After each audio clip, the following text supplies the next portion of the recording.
YTN 라디오 이동의 뉴스 정면승부 2부 시작합니다. 여론조사를 통해 민심을 읽어보는 시간, 민심은 숫자다 코너입니다. 이택수 리얼미터 대표, 하의영 한겨레 기자 나왔습니다. 어서 오십시오. 안녕하세요. 네, 안녕하세요. 자, 일단 이번 재보궐선거에 대한 총평부터 들어보죠. 일단은 이택수 대표님, 이번에도 여론조사가 정확하게 들이맞았다.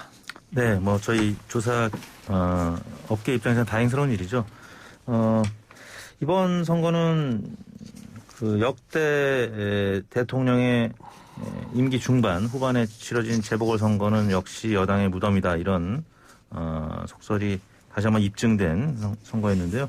애초에 좀 어려울 수밖에 없는 선거였었는데 일단 시작 출발점부터 민주당은 좀 불리했죠. 왜냐하면 이번 선거가 그 전 단체장의 불미스러운 일로 아무튼 치러진 선거였기 때문에, 거기에다가 당내에서 여러 캠페인 과정에서 캠페인 전략도 좀 미숙했던 측면이 있고, 또 여러 악재들이, 돌발 악재들이 계속 이어졌습니다.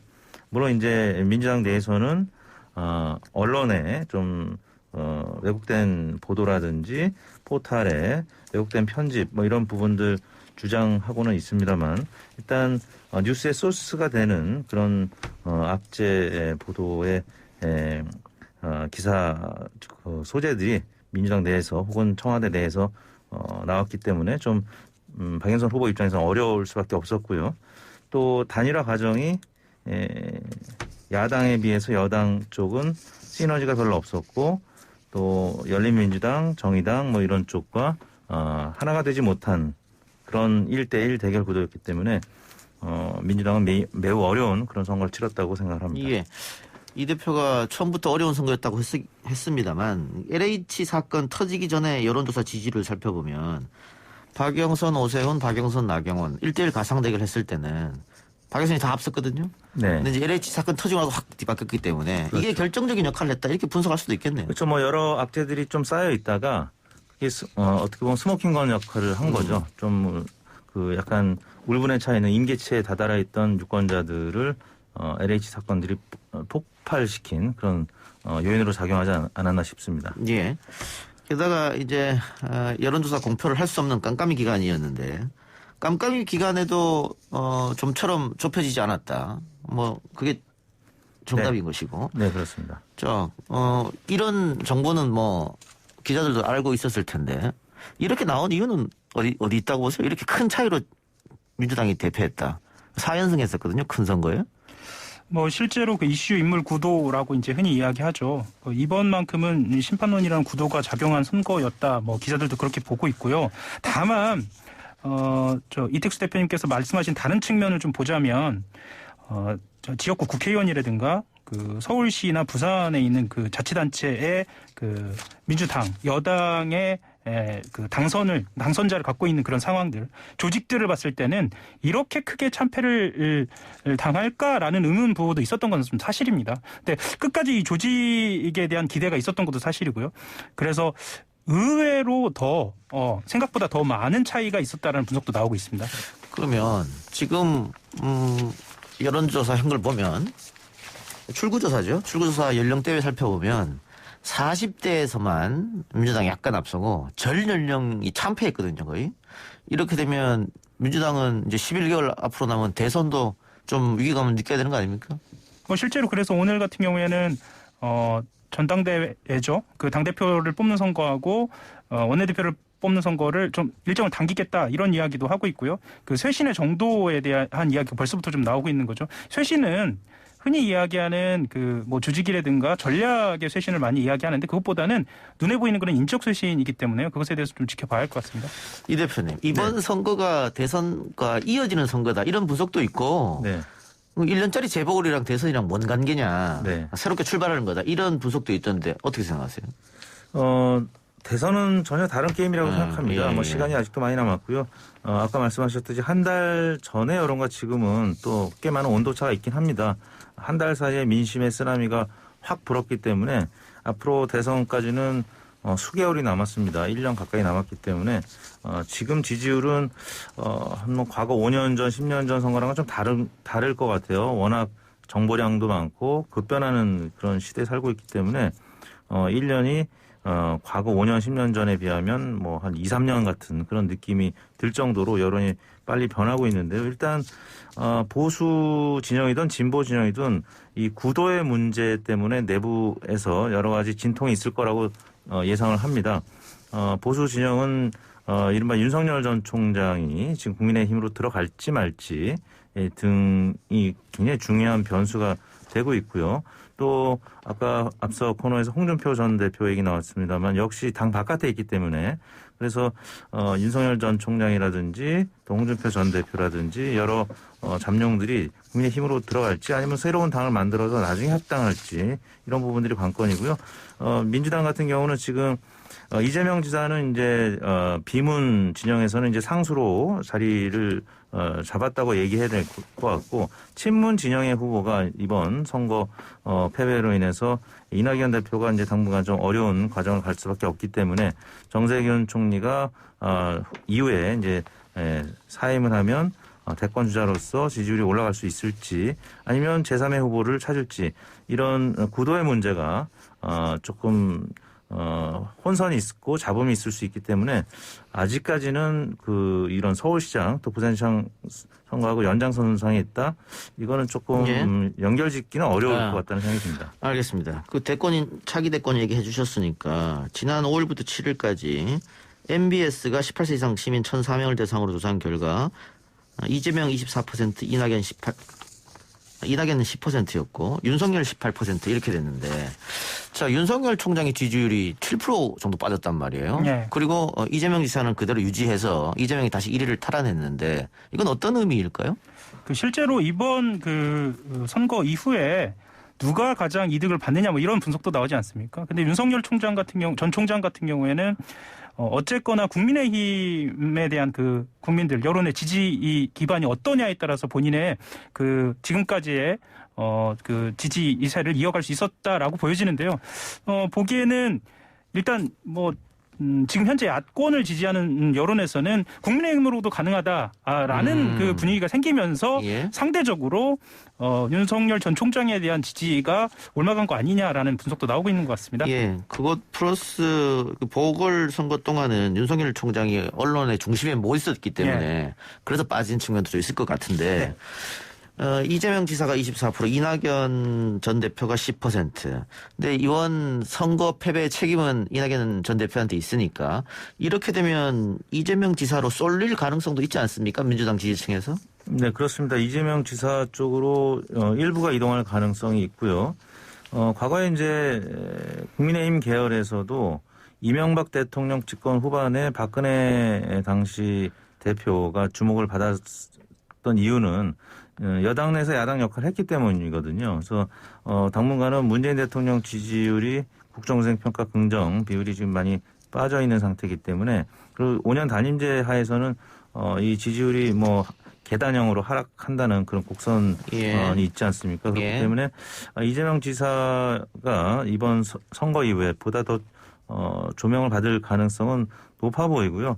이제 친문 진영에서 어떤 후보가 될지는 지금 선거 직후기 때문에 아직까지 이제 거론하기 좀 어려울 것 같고 코로나가 좀 다시 잠잠해지고 백신도 많이 보급이 되고 이런 상황이 좀 되고 경제도 회복이 되면 또 부동산 문제도 어느 정도 가시적인 효과가 나타나면 그때서는 다시 그리고 이제 지금 민주당은 잠시 비대위 체제를 거치면서 전당대회에서 약간의 이제 질서를 다시 잡아야 되는 그런 과정이 필요하기 때문에 그 즈음 돼서 새로운 원내대표 체제 하에서 또 새로운 대표 체제 하에서 이제 친문 후보가 결정되지 않을까 싶습니다. 예. 정세균 총리가 4일 표명했다는 기사도 나왔기 때문에 아마 대권 선언을 할 것 같은데 지지 기반, 지역 기반은 이낙연 의원이랑 겹치잖아요. 네. 만일 이낙연 의원이 선거 패배 책임을 느끼고 이 지지가 빠진다면 또 정세균 총리한테 갈 수도 있는 문제고 그건 좀 지켜봐야겠네요. 네네. 알겠습니다. 국민의힘 이야기도 해보죠. 큰 선거 4번 연속 패에다가 정권교체에 대한 발판을 마련했다. 이번 대승으로 인해서. 근데 문제는 아직도 국민의힘 당적을 가진 주자 가운데는 의미 있는 차기 지지율이 나오는 사람이 없다. 뭐 홍준표 의원 같은 경우는 아직 무소속인 것이고 유승민, 원희룡 두 자릿수는 당연히 안 되고 예. 한 자릿수인데도 뭐 5% 이상 안 나오는 실정이거든요. 그래서 윤석열한테 기댈 수밖에 없는 국민의힘 대권 주자는 어떻게 될 것 같습니까? 선거가 11개월밖에 안 남았어요. 예, 제가 좀 말씀을 드리면은요. 사실은 이번 선거가 내년 대선에 있어서 국민의힘에 시사하는 바는 분명히 있어 보입니다. 어떤 측면에서 말씀을 드리냐면 사실 오세훈 이제 시장이죠. 그 오세훈 시장이 지난 2월까지만 해도 지지율을 보면은요 한 자릿수였습니다. 한 자릿수였고 실제로 주목을 받지는 못했습니다. 본인도 그거를 알았는지 그 이번 선거에 임하면서 조건부로 출발을 한다든지 이런 태도를 취하기도 했었고요. 이거는 이제 진행자께서 말씀하신 지지율이 현재로서는 높지 않은 후보들한테는 스스로에 대한 가능성을 보여주지 않았을까라는 생각도 좀 듭니다. 그러니까 네. 말하자면 안철수 대표나 아니면 윤석열 전 총장처럼 본인들이 이 조직에서 힘을 받을 수 있는 이벤트가 있다면 본인들도 내년에 승부를 걸 수 있지 않을까라는 생각들을 벌써부터 좀 하고 있는 것 같습니다. 유승민 후보도 그렇고요. 그런 이야기들이 벌써 나오고 있습니다. 오세훈 후보도 오세훈 시장이죠 이제. 오세훈 시장도 가능성이 있습니까? 그렇습니다. 지금 오세훈 시장이 이제 이번 선거에 출마했기 때문에 대선 여론조사에서 빠져있는 조사들이 몇 개 있었습니다. 근데 리얼미터 같은 경우는 오세훈 시장도 차기 주자의 가능성이 있기 때문에 여전히 넣고 있는데 오세훈 시장이 아마 시장에 이제 당선된 다음에 여론조사를 아직까지는 이제 한 게 없기 때문에 근데 하게 되면 아마도 윤석열 전 총장 다음으로 지지율이 상승했을 가능성이 있고요. 안철수 후보도 사실은 이번 단일화에서 떨어지게 되면 미래가 없을 것이다라는 전망이 좀 더 많았지만 적극적인 캠페인을 같이 해줌으로써 지금 같이 조명을 받고 있기 때문에 오세훈, 안철수 두 분은 지지율이 조금 같이 상승했을 가능성이 있고요. 이제 나머지 홍준표 전 대표라든지 또 당 바깥에 있는 김태호 의원, 윤상현 의원, 권성동 의원은 이제 얼마 전에 입당을 했죠. 그래서 당 바깥에 있는 분들이 이제 당 안으로 들어오고 안철수 대표도 이제 합당 과정을 어떻게 모르겠는데 아무튼 여러 유력 주자들이 있긴 있습니다. 지지율이 낮긴 합니다만 아까 하 기자님 말씀하신 대로 여러 이제 경선 과정, 단일화 과정을 통해서 지지율이 상승할 가능성을 보여줬기 때문에 이분들이 적극적으로 남은 12개월 동안 각계적으로 이제 여러 전략들을 펼치면서 지지율 제고를 위한 몸부림을 치지 않을까 예상이 되고 있습니다. 예, 하 기자님. 네. 안철수 전 대표의 미래는 어떻게 보세요? 안철수 전 대표 같은 경우는 사실은 본인 스스로는 대권 주자로서의 발판을 마련했다. 이렇게 보는 것 같아요. 지금 분위기는요. 하지만 글쎄요. 이제 어쨌거나 지금 야권의 그 대통합 논의가 진행이 될 때 본인이 어떤 포지션을 취하느냐에 따라 또 달라지겠죠. 여전히 그 김종인 위원장 이제 당 밖으로 나간 김종인 위원장이 변수도 있을 거고요. 윤석열 전 총장이 변수도 있을 거고요. 이전 그 서울시장 후보로 거론될 때의 영향력은처럼은 본인의 입지가 가 있지 않지는 않나. 그러니까 쉽게 말씀드려서 그 정도는 아니지만 여전히 가능성을 보는 위치에 있지 않나라는 생각은 듭니다. 예, 알겠습니다. 자, 아까 제가 말씀드린 MBS 조사에서 대통령 지지율도 조사를 했는데 소폭 상승했어요. 이건 어떻게 해석해야 됩니까? 블랙아웃 기간에 저희가 이제 일간으로 리얼미터도 매일 조사를 하는데 사실 선거 전날은 문재인 대통령 지지율이 소폭 상승했었습니다. 저희가 이제 공식적으로는 다음 주 월요일 날 YTN 이제 TV를 통해서 발표를 할 텐데요. 문재인 대통령 지지율이 선거 전날 각 진영이 이제 결집을 하면서 소폭 상승했는데 아마 이제 조사 1위 선거 아마 직전이었을 것 같은데요. 그 과정에서는 문재인 대통령 국정수행평가 소폭 상승했을 가능성이 있는데 문제는 이제 선거 이후에는 또 당연히 선거 패배했기 때문에 단기간 약세로 돌아설 가능성이 있어서 조금 더 긴 호흡으로 봐야 될 것 같습니다. 대통령 지지율은 콘크리트다 이렇게 봐도 됩니까? 어떻게 보세요? 일단은 30%대로 지금 내려앉았고요. 40%를 유지하기 위해서 여러 가지 전략을 내야겠죠. 사실 내년 대선에 관련돼서 벌써부터 이야기가 나오는데요. 여당에 있어서의 가장 큰 관건은 대통령 국정 지지도가 되기 때문에 아마 여러 가지 전략으로 임할 거로 보입니다. 예. 자, 우리가 선거 얘기 또 차기 얘기까지 했는데 서울시장 선거 이제 개표 결과를 보면 이 군소 후보들 있지 않습니까? 허경영 후보가 의미 있는 득표를 했다. 1% 넘게 얻었더라고요. 이거는 어떤 의미인지 또 허경영 후보 유세장에 엄청난 사람들이 몰려들었단 말이에요. 특히 젊은이들. 예. 이거 어떻게 생각하세요? 저는 일단요 이 공약들을 뜯어보면은 포퓰리즘이라고 다들 이렇게 말씀을 하시는데 포퓰리즘이라고 하기도 좀 민망한 공약들이 많거든요. 아, 예. 그러니까 예를 들면 연애수당이라든가 뭐 등등 그 기본소득이라고 할 수 없는 어떤 그 돈을 지급한다든지 굉장히 많은 돈입니다. 그리고 세금을 뭐 아예 받지 않는다든지 그런데 허경영이라는 상징으로 본인들의 투표를 보여주겠다. 그러니까 투표 결과를 보여주겠다는 민심이 작동한 거 아닌가라는 생각도 들고요. 예. 어떻게 보면은 일부 국가들에서 나타나는 것처럼 극우 포퓰리즘이 바로 할 수 있는 그런 근거가 되지 않을까라는 걱정들도 일부 언론에서는 하고 있습니다. 저는 5만 명이라는 수는 적지 않은 수라고 그럼요. 판단합니다. 예, 예. 이때 부분 어떻게 보셨어요? 일단 뭐 1대1 구도로 치러지다 보니까 이제 소수 정당에서는 거의 뭐 유력 주자들이 출마를 안 했고 정의당도 그렇고 그러다 보니까 주목을 받을 수 있는 인지도 있는 후보가 사실 허경영 후보밖에 없었죠. 그리고 이제 지난 총선에서도 국가혁명당에서 이제 많은 그 출마 희망자들을 모아서 각 지역구당 예비 후보를 상당히 많이 등록을 했었는데 아마 이제 그때 참여했던 분들이 허경영 후보에 대해서 잘 알고 있고 호감을 여전히 갖고 있는 분들이 계시기 때문에 한 이 정도의 득표를 한 것이 아닌가 싶습니다. 예. 다른 군소정당 후보들도 사실 의미 있게 얻은 표는 지금 없는 것 같아 보여서 그렇죠. 예, 다 1, 2번으로 몰리지 않았나 그런 생각 들고 부산 선거 잠깐 얘기하고 마치도록 하겠습니다. 뭐 부산은 서울보다 더 벌어질 거다. 이거는 민주당이나 국민의힘이나 같은 생각이었을 것 같은데 그동안 민주당이 부산에 또 PK에 굉장한 공을 들였습니다. 그래서 20%대에 있던 득표율을 지난 총선 같은 경우에는 40% 중반까지 끌어올렸단 말이죠. 그렇게 했었는데 다시 과거로 돌아가는 거 아니냐.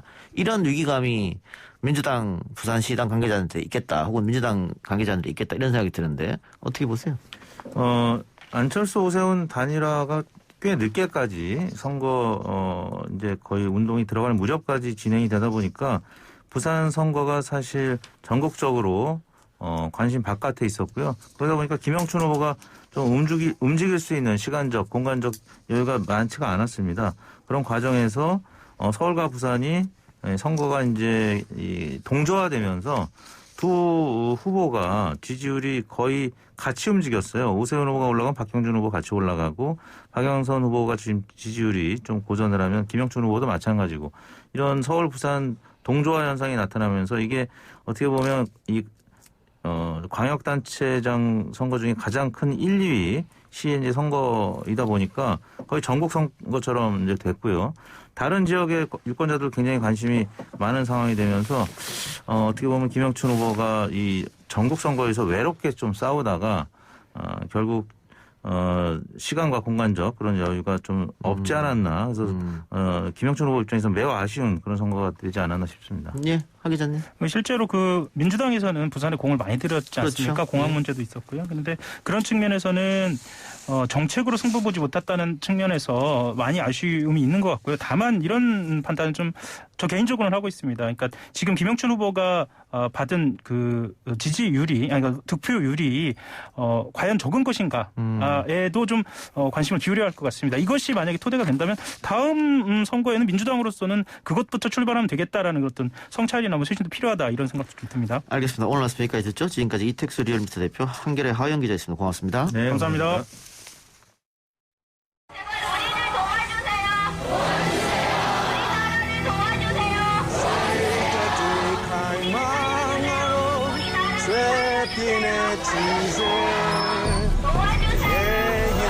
Please help your mom.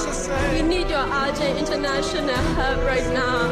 Oh, make it a better place for you and for me and the entire human race. There are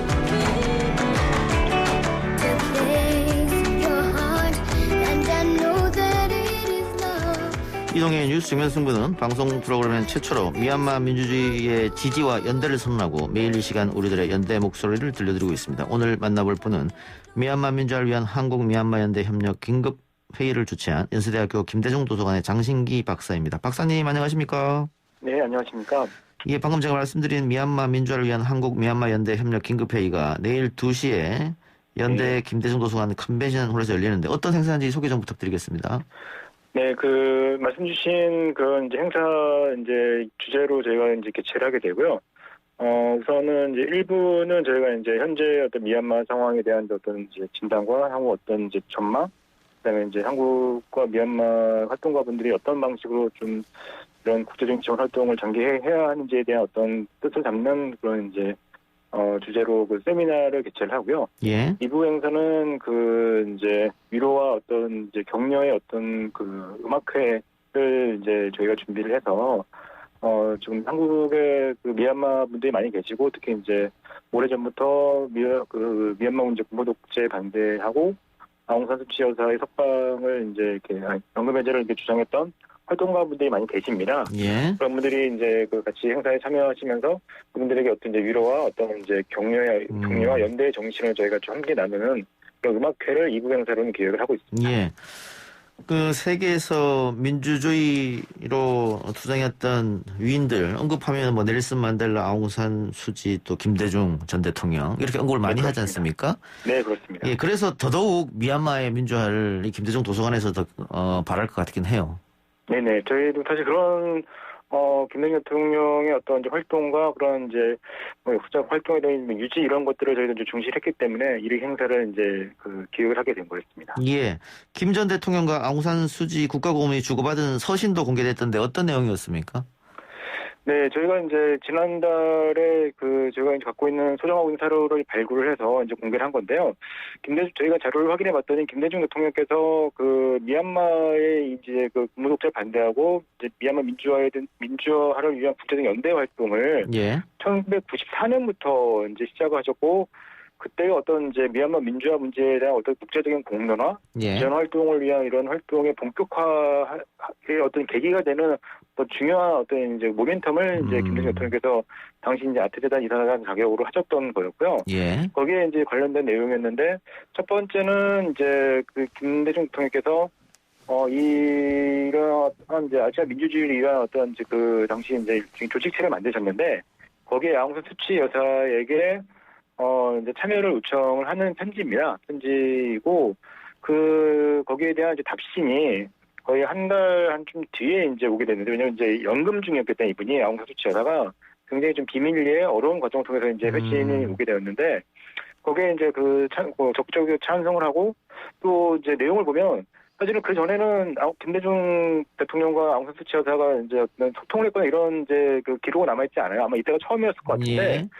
아웅산 수치 여사가 굉장히 김대중 대통령에게 상당히 많은 부분을 의지하는 이런 내용들이 편지에 담겨 있어요. 예. 그래서 한국의 미얀마의 이런 어려운 상황 속에서 민주화가 어떻게 이루어질 수 있는지 이런 것들을 굉장히 좀 약간 자문을 구하듯이 뭐 그런 부분들이 있어서 정말 좀 편지 내용을 보면서 좀 여러 가지 좀 이제 많은 생각을 할 수 있게 됐던 그런 뭐 내용이었습니다. 알겠습니다. 내일 긴급회의 혹은 세미나 아무나 참석할 수 있는 겁니까? 뭐 지금 사실 코로나19 최근에 상황이 안 좋은 그것도 있지만 이제 현재 저희가 이제 학교 연세계 부속기관으로서 이제 정부의 방역 지침을 좀 엄격하게 준비를 하고 있습니다. 그래서 유튜브를 통한 연세대학교 김대중 도서관 유튜브를 통해서 이제 시청을 해주시면 알겠습니다. 네, 되겠습니다. 예. 오늘 말씀 고맙습니다, 박사님. 네, 고맙습니다. 감사합니다. 예. 지금까지 연세대 장신기 박사였습니다.